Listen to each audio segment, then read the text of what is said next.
Bayangkan, kau disambar petir. Sakit kan? Tapi, kau kena sampai 3 kali. Ini kisah si Walter Summerford. Lelaki yang macam ada kontrak eksklusif dengan petir. Pada tahun 1918, tengah naik kuda. Elok-elok.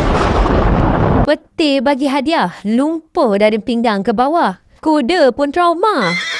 Tahun 1924, dia relax memancing tepi sungai. Cuaca pun okey. Tiba-tiba, boom!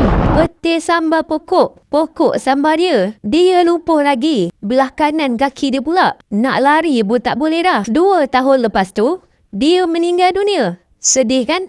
Tapi, tunggu dulu. 4 tahun lepas dia mati, petir datang balik. Sambar kubur dia.